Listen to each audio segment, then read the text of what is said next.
You're listening to the Comic Crusaders podcast. I am your host, Al Mega, CEO of Comic Crusaders and Undercover Capes. In this show, I'm sitting down with creators from all walks of life to talk about inspiration, process, the lessons they've learned, and a whole lot more.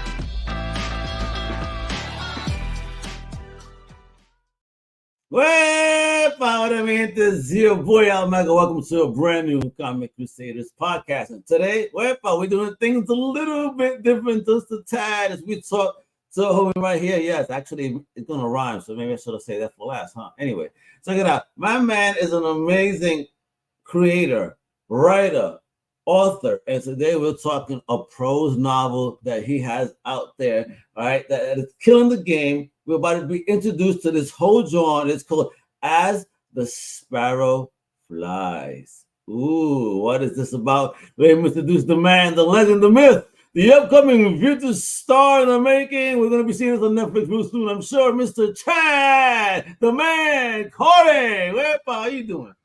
Hey guys, that's a good introduction. I appreciate that. Netflix for sure. Hey, well, listen, bro. We're coming, bro. You're coming. You're about to kill it with this Surgeon of the Saga Book 1. As the Sparrow Flies, we're gonna dig into all this mighty goodness of this wonderful book. And folks, let me just show you the cover again. This is prose. I don't have no pretty picture to show you other than this pretty ass. Yeah. Look at that. Look how great that book looks. All right, and we're gonna be diving into that in just a tad with Chad. Hey, there you go. I made it happen. Now.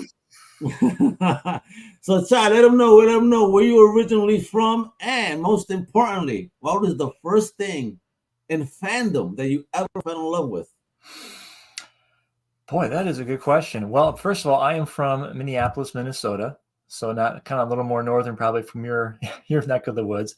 Right. But I've been there for my whole life, and what I got into writing, actually, I think I can find it here, pull it up my shelf, was actually this guy right here, which is Conan. A fellow Conan fan. Oh my God! So show up that baby again. Look at that book. Look yes. at that. Yeah, man. Oof. Actually, it was a very classic version back in the late '80s, early '90s kind of thing, and that was what kind of got me into writing because I wasn't really into writing. I wasn't really into reading, actually. And so I thought I could read Conan books because they were short stories, so I figured I'd take a little bit here and there and kind of begin the process, and little by little I got into reading, into writing kind of thing.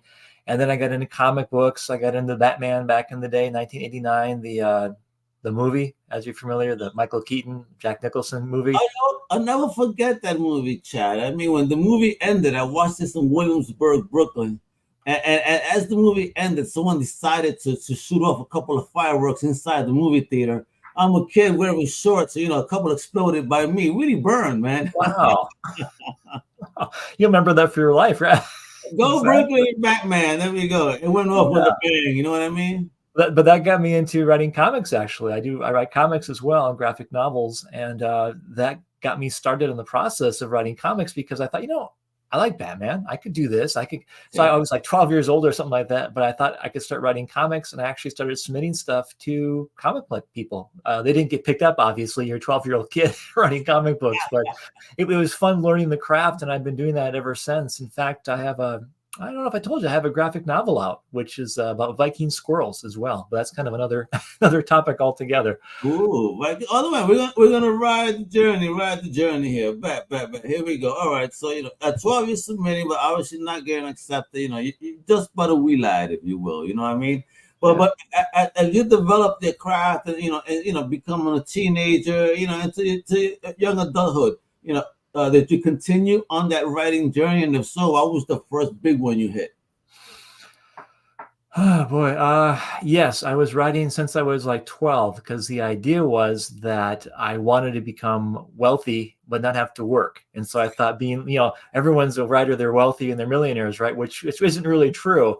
But I thought that was something that I could kind of do and get involved with that actually be beneficial. And to my surprise, I actually enjoyed it. I actually thought it was fun and enjoyable. And I learned, like I said, even though I wasn't a big reader, I learned that writing was actually something fun, that reading could be fun, entertaining. And I did that for decades. I'm still doing that, obviously. But the big publication that I, big quote unquote for me was when I was in high school and we had something published with a local school newspaper, and actually had an artwork with it, which I guess you could say is my first illustrated story. But that was fun. That was my first official publication. And then we got into some small press. We got into some independent publications, things like that, where I tried to self-publish myself, things like that.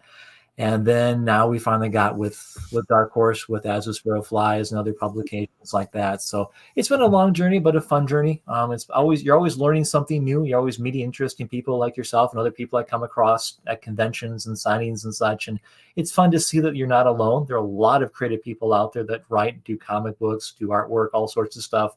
And it's just fun to kind of network and to connect and kind of get into that, I guess, that space where you can kind of just not geek out, but kind of just share your experiences and your shared community, as far as, I like this thing too, I'm trying to write this, I'm trying to create this. And it's just that fun camaraderie that can encourage each other, I guess, if that makes sense. I definitely get that, man. It's having your clique, your tribe, as I like to call them. You know what I mean? Yeah. You got your people, your tribe. You'll get along with everybody else, but it's just a special few.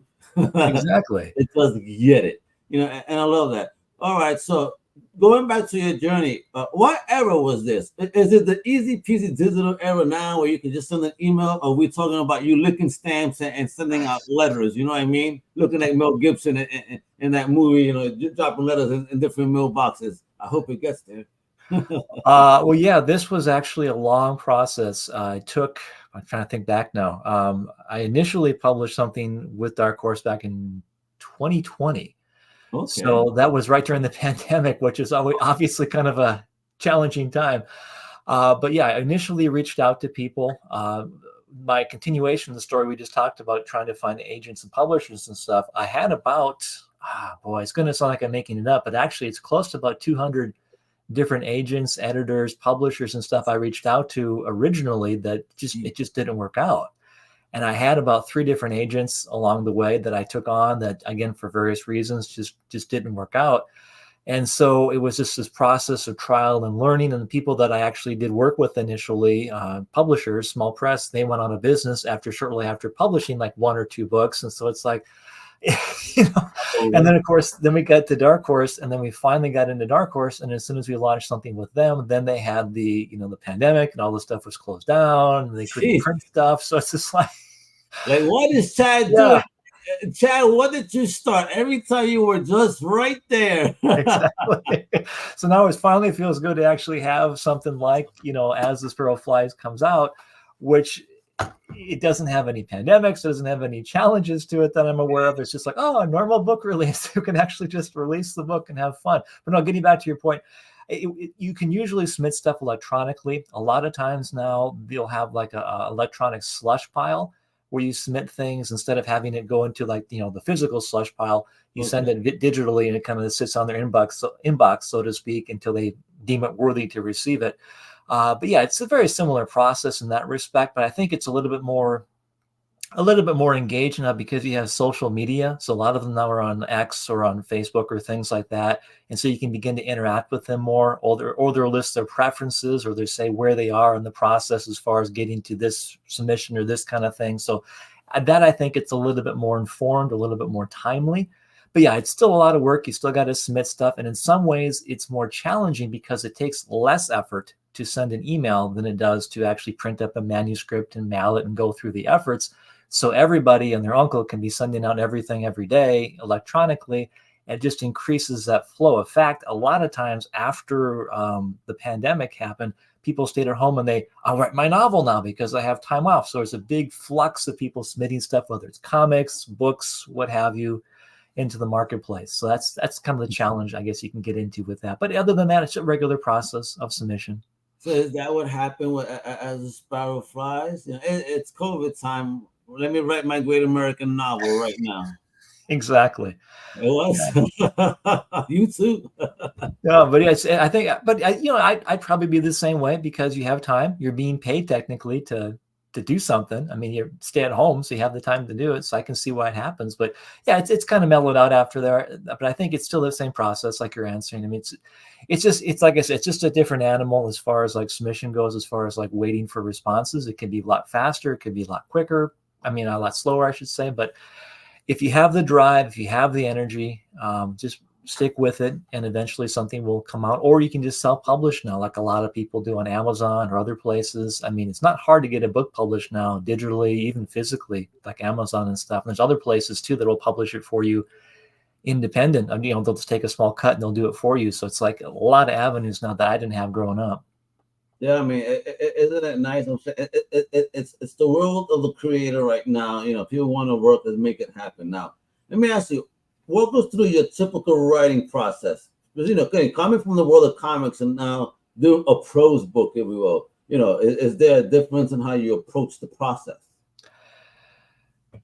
Well, obviously comics are different in the sense that you don't have to write as much, because usually they're like 22 to 24 pages and there's not a lot of description for the most part. I mean, it depends on who you're working with. I mean, I've worked with different artists now, and I tend to, my philosophy is to give them a lot of creative leeway. So I'll kind of keep things generic in some levels, if that makes sense, with the panels and stuff. Obviously, you got to have the characters and such make it work, so they know what's going on. Everyone's on the same page. But if, you know, if it's not really specific as far as how it looks or the panels laid out, then they can come in and they can kind of draw however they want. And they have more fun and more freedom that way. So that means I have to write less. So that actually I can, you know, knock out a script pretty quick, because it's only 24 pages and it's some panels. And a lot of times if it's the action scenes, it's pretty quick. So I like that. But the challenge is with that is that you are working with different people. So it's a collaborative effort. So it takes more time, and everyone's interpreting someone else's time, if that makes sense. So you're having the artist interpret what I wrote, and then having the inker come in and interpret what the penciler drew. And then, you know, everyone kind of works together and makes this collaborative piece of art. So it's fun, it's entertaining that way, but it's also, it can be time consuming in that way, in that respect. Whereas prose, you are on your own for the most part, and you're kind of the solo man on the island, which can be nice. But it does take a lot longer because you're having to write a lot of stuff you wouldn't have to write in the comic book. So you have to explain the mood. You have to actually visually describe it in text. You're being the artist, but verbally now. Yeah. So the scene could take several pages or several paragraphs, which would take maybe like half a panel. You know, walks into a room and explosion. It's like, no, you have to explain everything a little bit more in a little more depth. And character development and dialogue and stuff like that. It's more in the mind of the reader rather than visually on the person who's receiving it. So yeah, there's different pros and cons, but it's fun. I mean, I think it doesn't surprise me that a lot of people that write novels now are translating or transferring over to doing comics and such. You got like Brad Meltzer and things like that, and other people who've done stuff. Or even, who's the guy that's doing Green Arrow now? I forget his name. Oh, you're killing me. You're killing me. I just posted something. Oh, Ben something. Benjamin Percy. Yeah, Percy. He's from Minnesota too, but he used to do a lot of prose novels. Now he's doing, you know, some other comic stuff. So I can see where there's a transition. He does comics and prose. Yeah, a lot of them do. I can see where it's possible, because there's similar veins of that, and it's actually kind of a nice trade-off, because it's, like I said, faster, more entertaining. You get more of a reward because you actually get to see the artwork and the physical form rather than waiting to the end till it's published. But yeah, it's like I said, it's a fun process. I don't know if there's one over the other that I like. Each has their merits, but I've been learning along the way. And I've been having fun, so I guess that's something. I dig it. I dig it. So let the world know about what this book is right now, as the Sparrow Flies Searchers Saga Book 1. You're teasing me there, because obviously this means we getting a hell of a journey. And this is only the beginning. So talk about it, Tad. Sell us. What is this, baby?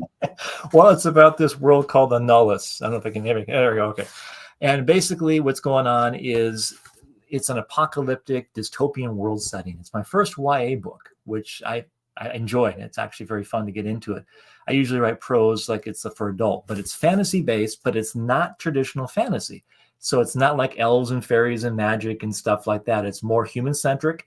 It's very dystopian, definitely, but it's very apocalyptic. It's end of the world kind of stuff. You got these two major factions that are trying to meet up at this one city. They don't really know they're both going there at the same time, but in the process of doing so, they're going to find out a lot about themselves. They're going to find out about have crises of faith. They're going to have challenges to their belief systems. They're going to have issues with trying to survive these fanatical factions, these versus challenges, these apocalyptic environments. And then, of course, that's just book 1. And then once they meet and kind of have that ill-fated meeting, so to speak, then they're going to have to deal with all the stuff that comes out in book 2 and 3. But basically, you have one of the two main protagonists. His name is Elliot. He's a part of a group that wants to basically cleanse the world of those that are unfit, shall we say. And they think by doing so, they're going to bring about a better world for everyone. And then the opposite is true with this group that Sarah is with, called the Sojourners. That's why we got, Sojourner Saga. And she is kind of with the group trying to escape the world. So they're not really trying to cleanse the world. They're trying to escape the world. And both groups, and they're, two groups of many groups, think the world is going to be destroyed pretty soon. And they could be right. I'm not going to give it away. So there's two different ways of dealing with this problem. And of course, they're kind of diametrically opposed. And so their initial meeting and their confrontation with another group in the story, which I won't totally give that story away too much, causes this major conflict that gets them kind of tied together, and they have to make some kind of challenging choices towards the end of the story that will have them directed into a different area in the books 2 and 3. And then, of course, go on a longer journey, and then they'll explore more of the world, their own beliefs, like I said, their challenges, and all the challenges that are just in the environment to survive, and maybe even hopefully escape or find a way of peace in this crazy mixed up world they're in. So that's the nutshell. I like it. It's fun thing with this book is, if I can show you here, there are appendices. So what I usually try and do now with the books, so you can see this, kind of get the camera here. What I try and do is I have little sections that explain more about the people groups, the history and future books, their belief systems, because it's kind of a pivotal part in the storyline, and just kind of give you a little extra bonus information that you would kind of like DVD extras for the books. So I was a big fan of that. I always like extra bonus stuff. I'm kind of a history geek myself, so I like little extra tidbits. So if you like history, if you like background notes, there's that for you as well. Plus, we have a map you can follow along with this journey as they kind of meander around the entire planet. But it's fun. It's action oriented a lot of times. There's definitely some violence in there and stuff, but it's just it's something different. I haven't done something of this caliber. I usually write epic fantasy and things like that, and this was something completely different and a fun challenge in a way. All right, so it's all about that. What was the biggest challenge then, in doing this, being that you felt it was kind of outside your scope? What did you find that was most difficult? Probably writing for the young adult audience, actually. It makes you think, because, as adults, we obviously think a different way. We see things a different way. We process things a different way. And it's not to talk down to young people or anything like that, but they have a different perception because they haven't had that lived experience yet. So they have things in part, or they see things a little bit more, I don't want to say nuanced, but a little bit more black and white sometimes. It's just fun to kind of get that impression of how would I see this if this was my age, and getting to think that way. And it really allowed for a lot of fun interactions, because I was telling the story primarily through those two protagonists. So it's Sarah and Elliot's vision. So you have him following the army, and he doesn't think the army is that bad. They're going around killing people, and it's like, oh, it's okay. It's like, but that's his mindset where he's coming from. It's like he sees it a different way. It's like, okay, maybe that's not so good. And then Sarah's the other way too. But it's fun. You can see the adult interactions. You can play things out differently in kids' eyes.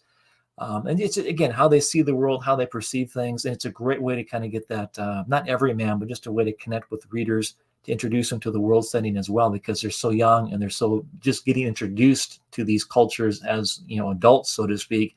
It allows a great stepping on stone. The other thing I thought was more of a challenge was I like world building. That's something I really get into. In fact, I do a podcast called Cauldron of Worlds, which talks about just world building for free. But basically, when does that drop? I don't do it too much anymore. I took a break, but I have like 3 years worth on my website, and anywhere podcasts are available. You can go to, Audible, Amazon, Apple, wherever, and just go to chadcorrie.com/podcasts, and you can get that. Plus, I have a writer's desk thing. I talk about writing. There's a whole bunch of stuff on the website. Plus, I should say that too, if you go to the website, you can listen to an Audible sample, an audio reading sample of this. Ooh. I also did a dramatic reading of it with music and sound effects, if that's something you're into. Hey, man, you acted it out and everything, bro? Oh, I didn't get, I'm not a professional actor, but I tried to get a little bit of some voice characters and some music and some sound effects into it, make it entertaining. But yeah, there's a professional guy that did a really good job on the audio. There's a sample of that as well. Plus, there's a sample chapter online. Plus, you can download wallpapers. So if you like the artwork, you can download it for all your devices. It's all free, totally there. You can check out the map online as well, chadcorrie.com, and just look around there. There's podcasts, like I said, other fun stuff. But yeah, kind of got off tangent there, but basically, yeah, the idea was, the challenge was, how do you write a world that's going to be, or is dying? It's going to be killed, destroyed. Usually I do a lot of world building, which is, it's progressive. You have something that is going to get bigger and bigger. You're building on something. A nice end game, and a happy. Yeah. This is like, okay, it's regressing. It's going to be dead. Yeah. So it's like, how do you do that? And then I thought I could foolishly thought, oh, I don't have to do much work because it's just going to be, doesn't matter. It's going to be destroyed or whatever. Not going to do much with it. Right. I found out, no, you actually need more, because you have to have a lot of depth and history and believability to something to make it worthwhile. Otherwise, there's no stakes. There's no connection. There's nothing that you feel connected to, if that makes sense. You actually have to have something feels like it's been lived in, which means you got to have history, you got to have background, you got to development. So I had to do more work. So that I found out was the challenge, that the young adult thing and the world building aspect. But other than that, I enjoyed it, I think, for the most part. Did you conduct any specific research for the book? Not really. It's I don't want to say it's generic, but I think just having, and I don't know where it came from initially, but the idea is there was just something of a apocalyptic type of setting attracted it to me. Maybe it was Mad Max. I don't know. Yeah, we're of that generation. That's all shit. Yeah. Well, just living through the last couple of years. But no, it's just coming to the reality of just, like I said, it was just something different. I've never done something apocalyptic before, and I thought that would be fun. Oh. I thought it would be interesting to have, I don't want to say, the Sojourners are kind of modeled off of a certain people that we have in our world. They're not really Amish, they're not really, Mennonite, but they kind of have that mentality, that look about them, if that makes sense. So I thought it'd be kind of weird to have like something like that, wandering around this dying, apocalyptic world. Like, what is that? And you got some knights, you get just some weird mixed up stuff that kind of lend itself to kind of an interesting visual, basically. Yeah. The Netflix movie, right? Yeah. You see what I'm saying? It's done, Zach ain't got nothing on what Chad got coming. Come on now. Now, talk to us. So this is just book one. What's the plan here, Chad? Can you tease us a little bit? What's the plan for the saga? Well, obviously, first of all, if I do die in the next 2 years, the books are done. The whole series is written, so you don't have to worry about that. So actually at the publisher now, they're taking care of them, got the covers done for book 2 at least. But no, the plan is to finish the book in a very rewarding way. When I write, whatever it is, my only agenda is I want to have fun, entertaining stories. I don't really have anything outside of that. I don't try and beat stuff over people's heads or things like that. I just want them to enjoy it. And I think we need some escapism a lot, especially in today's society. We need some time to kind of just mentally unwind, check out, and just relax, get away from things. And that's hopefully what these are providing people, just a fun way to get out and enjoy them, enjoy life, and just, like I said, mentally detox, so to speak. Other than that, the plan is to have them go on and explore the rest of the world, discover what really is going on, the true truth of things, and they have to come to a decision, obviously a realization of what do they really believe themselves, and what are they really going to choose to believe, and how they're going to live their life in the future, because they're each going to have to make some decisions about following their unique paths, their unique people. Are they going to be sojourners? Are they going to continue with the Pyri, which are the zealous knight people, or are they going to do something else? And they'll have an opportunity along the way to interact with different factions, different people groups who have taken different paths and directions. And we'll see, like I said, more of there's some humor in there. It gets a little brighter. It's not as first book's maybe a little dark, but it gets a little brighter as we go along with the storyline. But like I said, the ultimate goal is just to tell a fun, entertaining story, and just I guess people have a fun time reading it, I guess. Well, that's what we're supposed to have, a real fun time. I can't wait. Again, and you did mention the art earlier. So who did do the art? Who made that design? Because that is fire. Yeah, it is awesome. His name is Dan Burgess. He's a gentleman out of England, of all things. Met him. He did the cover for actually my new book coming out this September, which is a short story collection called Rainier's Legacy. He did artwork for that. And then originally I contacted him for this trilogy because I thought he did a fabulous job. I saw him through some young adult books he did a couple of years ago, and that got me inspired. But he does animation full time. He's an animation director. He does animation. I don't know if you can kind of sense that with what he does. But we had this idea of doing something. All the books are going to have that similar motif, where it's an image within an image kind of thing. It's really kind of cool. So this one is a sparrow. The next one, I won't say what it is, but it has a similar idea. It ties into another scene in the book. And the third book we're working on now, it's going to have some really cool stuff in that. But the idea is just to kind of have a very eye-catching image on that. In fact, if you wanted to know his rationale, you can go to I think it's on my website, chadcorrie.com again, /Sparrow Flies. There's a section on there for interviews. And we did an interview with him at Dark Horse, and he explained the process that went into it and kind of what he was thinking as it took off in that direction. But generally speaking, if I remember correctly, he was saying he wanted to have the imagery could either be like something on fire, or it could be something like of dawn. So it's kind of in between. You don't really know what's going on. So it's kind of that nice juxtaposition of, okay, is this a good thing? Is this a bad thing? You decide. Then, there's a hint of that blood, or I think someone called it paint dripping down the bird on the bottom there. So you kind of have the hint of, okay, this might not be all good, or could be good. It's kind of left up to the interpretation. But the idea too, if you can see on the pages, which works really well in the book, is we have a very worn look of the pages, and the everything looks kind of ratty. The back is kind of fun because we have the back. They're walking through the background there, and again, it's all worn and stuff on the back and things. The spine turned out really nice too. One thing I really enjoyed they did was that little icon there with the this way. That little fire thing. I call it. It's going to be a branding mark, I think. In fact, we have it in all the chapters in here, which kind of ties it together. That's one thing that I allow. There is there. One thing that I really like with Dark Horse is that we have done some really great covers together. They have a great design team, and usually when you give them an idea, it doesn't take that long to hammer it out. So it goes really, really well. In fact, as you can see, I got the audio versions too. This works really well on the audio. It just comes together. That's this way. Yeah, so it comes out really well in the audio. And just man, it's pimping the wares here today, baby. That's right. What's the reception been like? What's the reception been like thus far? How happy are you with it? But the audio, how have they felt thus far? With what? No, I'm sorry. Those that have read the book, what's the? I think they're doing good. I think we just launched today, so I don't know what the sales are or anything yet. But the audio, though, I know I listened to it, and he did a fabulous job. He actually did voices for everybody. Oh, cool. Which surprised me. I wasn't expecting that. And then he got really emotional with it. I guess he's a professional actor. His name is Pete Bradbury. And he just did some incredible acting. So there's fight scenes, he's acting it out, and he's talking different voices. And then there's he's quiet scenes, they're whispering, and then there's suspenseful things, shouting. It's just cool. It was really cool. I was pumped to listen to it, and I wrote the thing, so I'm like, this is this is cool. Yeah, excuse me. Just check it out. I mean, I'd like that. But as far as what the response has been, I think we got some good reviews. We're getting some things. Obviously, it's just launched today, so I don't really know. I won't really know probably for a couple of weeks for sure. But I will be doing a book tour. You can go to, again, chadcorrie.com, go to /events, and you can check out where I'm going to be. I'm actually going to stay in the Midwestern area. So hitting, South Dakota, Iowa, Minnesota.